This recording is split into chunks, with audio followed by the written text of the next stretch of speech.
విద్యార్థులందరికీ నమస్కారం.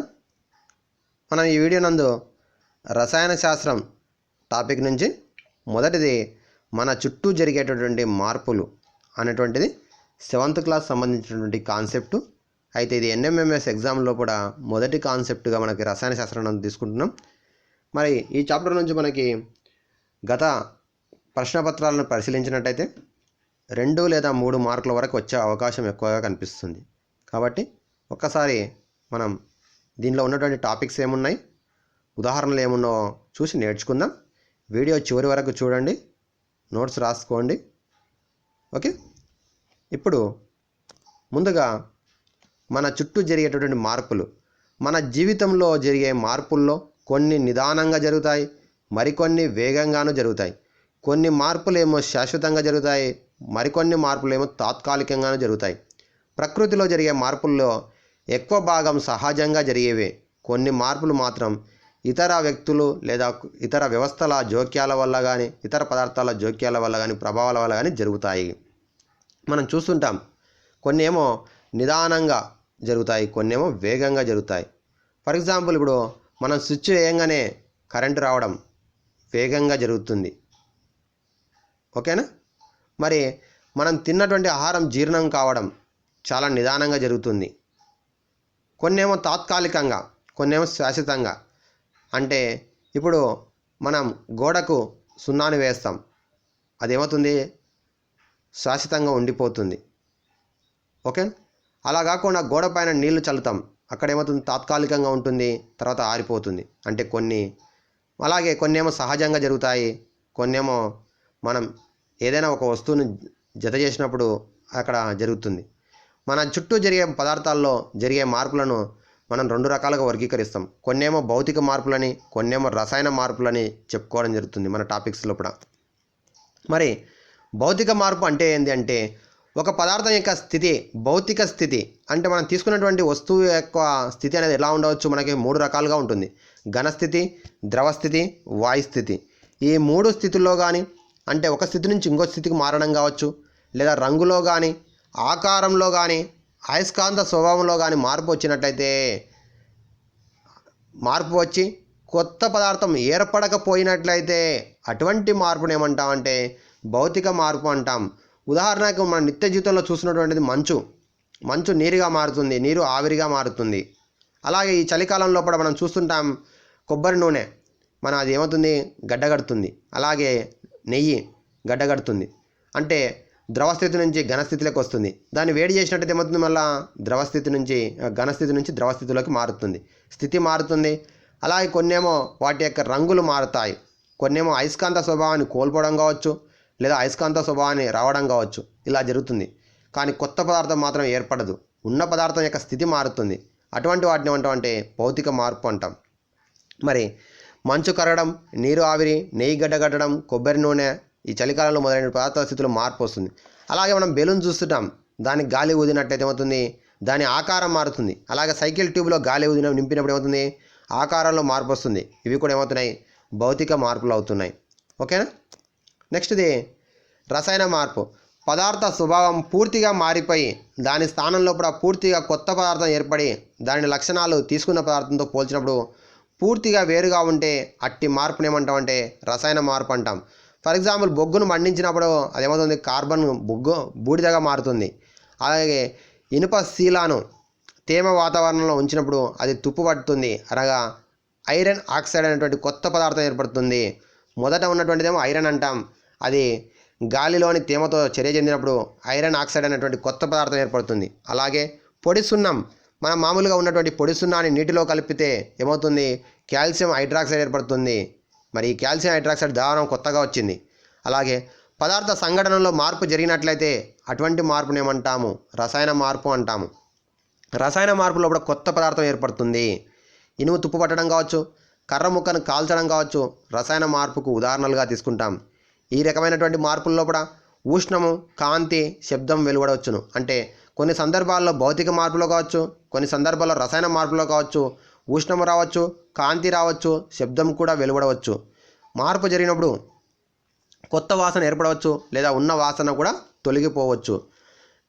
మామూలుగా మనం కర్పూరాన్ని మండించినప్పుడు ఏమవుతుంది, వాసన వస్తుంది. కొన్ని సందర్భాల్లో మనం కెమికల్స్లో కూడా ఏమవుతుంది, వాయువులు వెలువడతాయి, వాసన కూడా వెలువడుతుంది. ఓకేనా, లేదా అంతవరకు ఉన్నటువంటి వాసన కూడా వెళ్ళిపోవచ్చు. ఇది భౌతిక మార్పు కావచ్చు, రసాయన మార్పు కావచ్చు. ఇప్పుడు లోహాలు తుప్పుపట్టడం అనేది ఒక రసాయన చర్య. మరి దీన్ని నివారించడానికి మామూలుగా మనం చూస్తుంటాం, చాకు కావచ్చు, సైకిల్ యొక్క రిమ్ కావచ్చు, ఇవి మెరుస్తూ ఉంటాయి. మరి దాని లోపల ఉన్నటువంటిది లోహం, ఇనుము. మరి ఈ లోహాలు తుప్పు పట్టడం రసాయన చర్య. దీన్ని నివారించడానికి ఏం చేస్తారు, తుప్పు పట్టనటువంటి లోహాలను పూతగా వేస్తారు. ఈ ప్రక్రియను ఏమంటామంటే గాల్వనైజేషన్ అంటాము. అంటే ఏ పదార్థాలు అయితే తుప్పు పడతావో ఆ పదార్థాలపైన తుప్పు పట్టకుండా ఉండడం కోసం మరొక లోహాన్ని పూతగా పూస్తారు. ఈ గల్వనైజేషన్ ప్రక్రియలో కూడా సాధారణంగా ఏం చేస్తారంటే జింక్ సల్ఫేట్ కానీ కాపర్ సల్ఫేట్ని కానీ వాడతారు.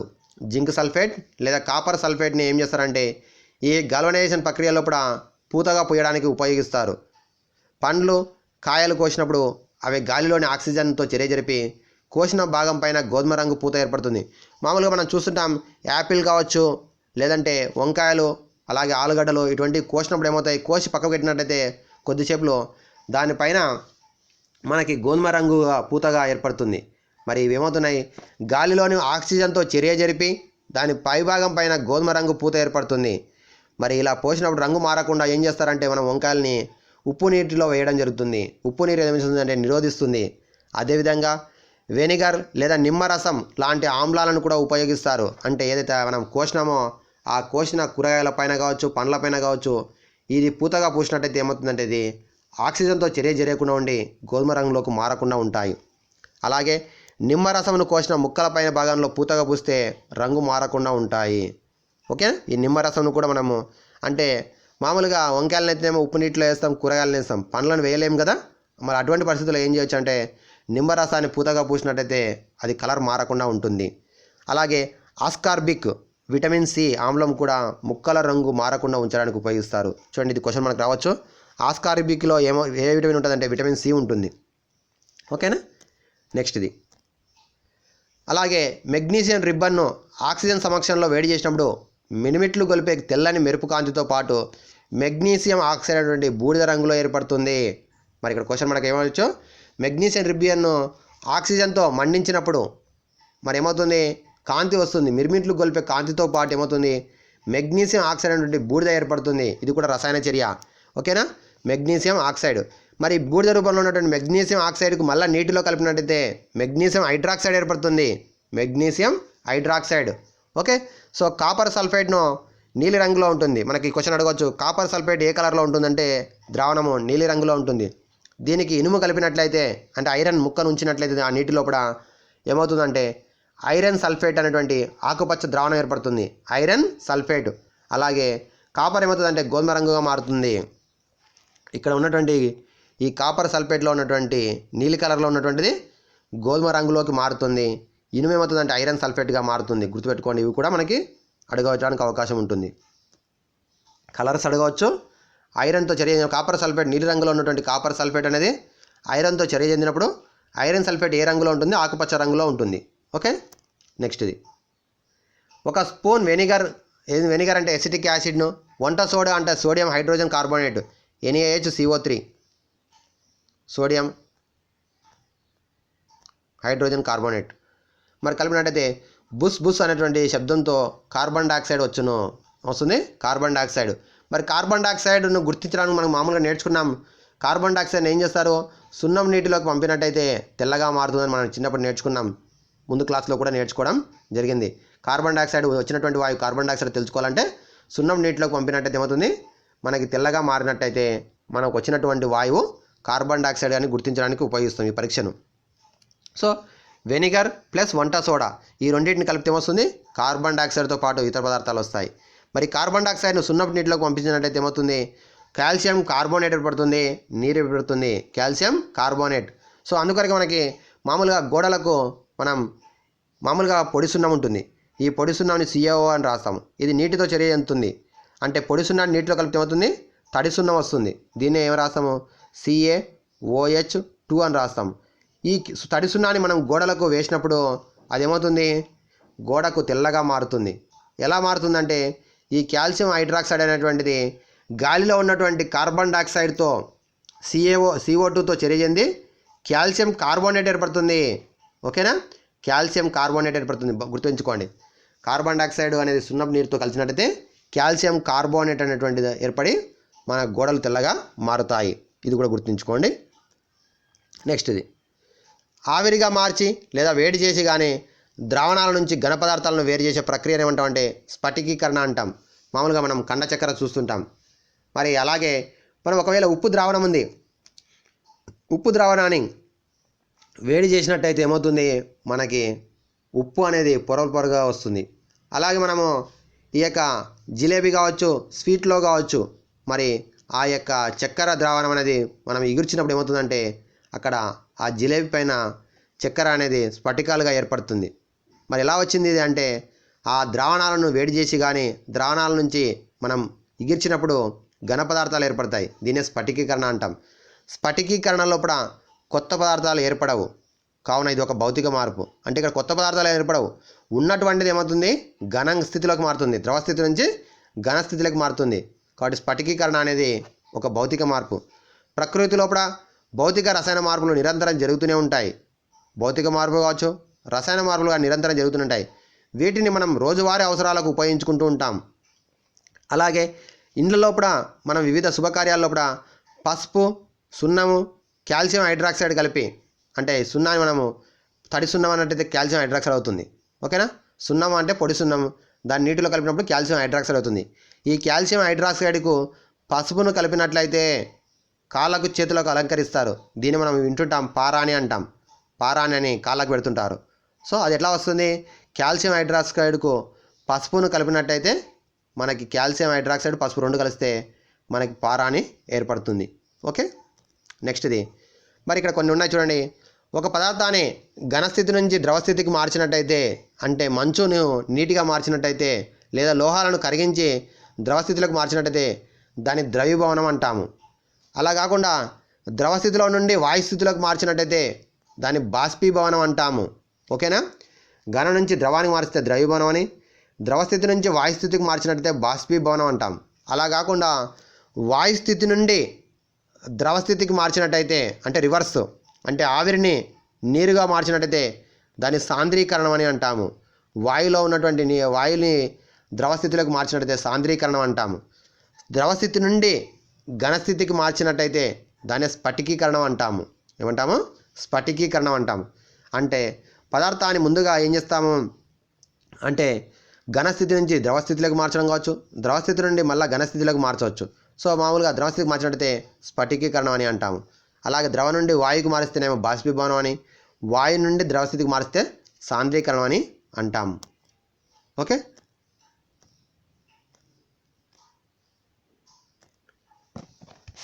అలాగే మరికొన్ని ఉదాహరణలు చూడండి. ఫర్ ఎగ్జాంపుల్ గుడ్డు, ఎగ్గుని ఉడికియడం. మరి ఎగ్గును ఉడికించినట్టయితే ఏ మార్పు అని అడుగుతాడు. సో గుడ్డును ఉడికించినట్టయితే అది భౌతిక మరియు రసాయన మార్పు కూడా అవుతుంది, రెండు అవుతుంది. భౌతికం అంటే అది మనం లోపల ఉన్నటువంటిది మొత్తం కూడా ఉడికి ఏమవుతుంది, ద్రవంగా ఉన్నటువంటి ఘనస్థితిలోకి మారుతుంది, అంటే భౌతిక మార్పు జరుగుతుంది. అలాగే రసాయన మార్పు అంటే దాని యొక్క టేస్ట్ కావచ్చు, దాని యొక్క స్థితి కావచ్చు, అన్నీ కూడా మారుతాయి. కాబట్టి ఇది భౌతిక మార్పు మరియు రసాయన మార్పు కూడా అవుతుంది. అలాగే నెక్స్ట్ ఇది మనకి ఒకవేళ ఒక చర్య ఈ విధంగా ఉంది, A, B రెండు కూడా చర్యలో పాల్గొంటున్నాయి. చర్యలో పాల్గొని C, D అనేటువంటి రెండు ఏర్పడుతున్నాయి. దీన్ని ఏమంటామంటే పురోగమన చర్య అని అంటాము. అలా కాకుండా రెండు కూడా ఉన్నట్టయితే, బాణం గుర్తు రెండు వైపులు ఉన్నట్టయితే దీన్ని తిరోగమన చర్య అని అంటాము. అంటే రివర్సబుల్, అంటే మనకి తిరోగమన చర్య కూడా అవుతుంది. ఈ విధంగా రెండు కూడా ఉన్నట్లయితే, మరి తుప్పుకు మనం తుప్పు అంటున్నాం కదా, ఈ విధంగా ఇనుమును ఐరన్ను గాలితో చర్య చెందినప్పుడు ఏమవుతుంది, ఏర్పడినట్టు దాన్ని ఏమంటాం, ఫెర్రస్ ఆక్సైడ్ అని అంటాం. ఫెర్రస్ ఆక్సైడ్, ఐరన్ ఆక్సైడ్ అని అంటాం, ఐరన్ ఆక్సైడ్ అని చెప్తాం. ఇవి కూడా మనకు ఇంతకుముందు వచ్చినటువంటి క్వశ్చన్స్. అలాగే మనకి ఇక్కడ క్వశ్చన్ ఇచ్చిన అంటే ఏంటంటే ఇక్కడ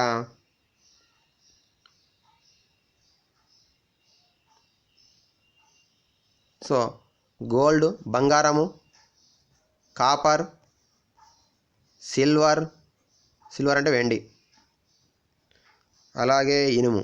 దీనిలో తుప్పు పట్టనటువంటివి ఏవి? తుప్పు పట్టనటువంటి లోహాలు ఏవి? సో మనకు తెలుసు తుప్పు పట్టనటువంటి లోహాలు రెండు కూడా వెండి కానీ బంగారం కానీ రెండు కూడా తుప్పు పట్టవు. కాపర్ కానీ ఇనుము కానీ ఏమైతే రెండు కూడా తుప్పు పట్టడం జరుగుతుంది. ఓకేనా. నెక్స్ట్ ఇది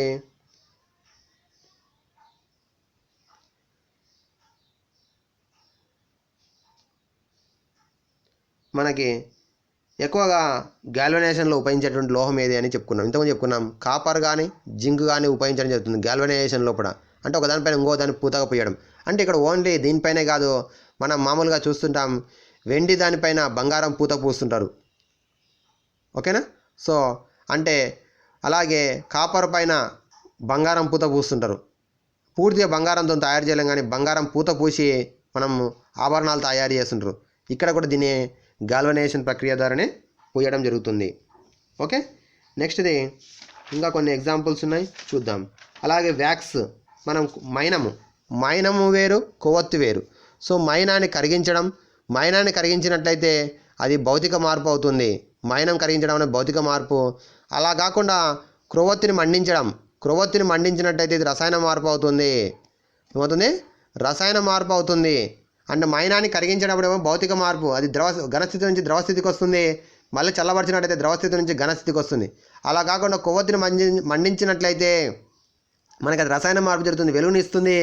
అలాగే అది ఘనం నుంచి ద్రవకి మారుతుంటుంది, మళ్ళీ ద్రవం నుంచి ఘనకు వస్తుంది. కానీ మళ్ళీ తిరిగి దాన్ని మళ్ళీ మండించలేము మనం. కాబట్టి అక్కడ రసాయన మార్పు జరుగుతుంది.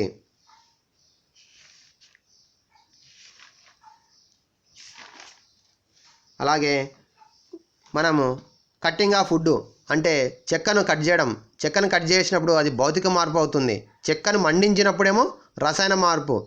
చెక్కను కట్ చేసినప్పుడు అంటే ఏమవుతుంది?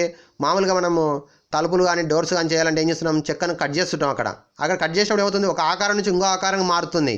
అంటే చెక్కగానే ఉంటుంది కానీ ఆకారం మారుతుంది, కాబట్టి భౌతిక మార్పు అవుతుంది. అలాగే ఫోటోసింథసిస్ అంటే ఏమవుతుంది? చెట్లలో కిరణజన్య సంయోగక్రియ అంటాం. కిరణజన్య సంయోగక్రియ అనేది ఏమవుతుంది? మనకి కెమికల్ రియాక్షన్, రసాయన చర్య అవుతుంది. అంటే గాలిలో ఉన్నటువంటి కార్బన్ డైఆక్సైడ్ను, నీరును, సూర్యరశ్మిని ఉపయోగించుకుని కిరణజన్య సంయోగక్రియ జరుగుతుంది. కాబట్టి మనకి అది ఏమవుతుంది? రసాయన మార్పు అవుతుంది. అలాగే జీర్ణక్రియ అంటే మనం భోజనం తిన్న తర్వాత జీర్ణం కావడం. మరి ఇదేమవుతుందంటే ఇది కూడా రసాయన మార్పు అవుతుంది. కానీ ఇది నిదానంగా జరుగుతుంది. అంటే మనం తిన్న ఎంబర్ని జీర్ణం కాదు. So 3 hours, 4 hours, 5 hours, 10 hours కూడా పడుతుంది. అంటే నిదానంగా జరిగేటటువంటి రసాయన చర్య. నెక్స్ట్ది పాలు పెరుగుగా మారడం. సో పాలు పెరుగు ఎప్పుడు మారుతాయి? మనం గోరువెచ్చని పాల లోపల కొద్దిగా పెరుగును వేసినట్టయితే అది కదిలించకుండా ఉంచినప్పుడు ఆ పాత్రను మనం నిదానంగా ఏమవుతుంది? అది పెరుగుగా మారుతుంది. ఇది కూడా రసాయన చర్య, నిదానంగా జరిగేటటువంటి రసాయన చర్య. అలాగే మనకి cutting of carrot into pieces అంటే క్యారెట్ని కట్ చేయడం, అది కూడా భౌతిక మార్పు అవుతుంది. అలాగే గ్రైండింగ్ ఆఫ్ వీట్ అంటే గోధుమని పిండిగా మార్చడం, అది కూడా ఏమవుతుంది? భౌతిక మార్పు అవుతుంది. అలాగే నెక్స్ట్ది అట్మాస్ఫియర్ పొల్యూషన్, వాతావరణ కాలుష్యం అనేది ఏమవుతుంది? రసాయన మార్పు అవుతుంది. అంటే మనం ఇక్కడ వివిధ వాయువులు అనేది ఏమవుతుంది? ఒకదాంతో ఒకటి చర్య చెంది తేమ కావచ్చు, ఇవన్నీ చర్య చెందుతున్నాయి కాబట్టి అక్కడ రసాయన మార్పు జరుగుతుంది. అలాగే formation of day and night అంటే రోజు పగులు రాత్రి ఏర్పడడం, దీని ఏమంటామంటే పీరియాడికల్ చేంజ్ అంటాం. అంటే కాలంతో పాటు మారుతూ ఉంటాయి. ఇవి ఋతువులు కావచ్చు, ఇవన్నీ కూడా కాలంతో పాటు మారుతుంటాయి. ఇవన్నీ కూడా భౌతిక మార్పులు, రసాయన మార్పులు అవుతాయి. ఓకే. అలాగే నెక్స్ట్ది ఇంతకుముందు చెప్పుకున్నాం. ఫార్మేషన్ ఆఫ్ కార్డ్ అనేది ఏమవుతుంది అంటే పెరుగు తయారు కావడం. ఇర్రివర్సబుల్ అంటే తిరోగమన చర్య కాదు. అంటే కొన్ని ఏమవుతాయంటే మనము ఒక వైపు నుంచి రెండో వైపుకి ఏర్పడవచ్చు. ఇప్పుడు మంచు ఉంది, మంచుని ఏం చేయొచ్చు? నీరుగా మార్చవచ్చు, నీరుని మళ్ళీ మంచుగా మార్చవచ్చు. అలా కాకుండా ఇప్పుడు బియ్యం ఉన్నాయి, బియ్యం నుంచి అన్నం అవుతుంది, కానీ అన్నం నుంచి మళ్ళీ రివర్స్ అవుతుందా? అంటే కొన్ని మనకి పురోగమనం అవుతాయి, ఒకవైపు మాత్రమే ఉంటాయి, రెండో వైపు ఉండవు. సో అలా ఇక్కడ కూడా పాలు అనేది పెరుగుగా మారుతుంది, కానీ పెరుగు అనేది మళ్ళీ పాలుగా మారడం జరగదు. కాబట్టి ఇటువంటి వాటిని ఏమంటామంటే తిరోగమన చర్యలు కాదని అంటాం. ఓకే. ఇవన్నీ కూడా మనకి ఉన్నటువంటి కాన్సెప్ట్స్. ఓకే స్టూడెంట్స్, మరి ఇవన్నీ కూడా నేర్చుకోండి, వినండి, మరి ఇంతకుముందు కూడా 3 వీడియోలు ఉంచడం జరిగింది, అవి కూడా నేర్చుకోండి. నెక్స్ట్ కూడా వచ్చేటటువంటి వీడియోస్ అన్నీ కూడా మీకు రీచ్ కావాలంటే ఛానల్ని సబ్స్క్రైబ్ చేసుకున్నట్లయితే, అలాగే వీడియో చూసిన తర్వాత నచ్చినట్లయితే లైక్ చేయండి. Thank you.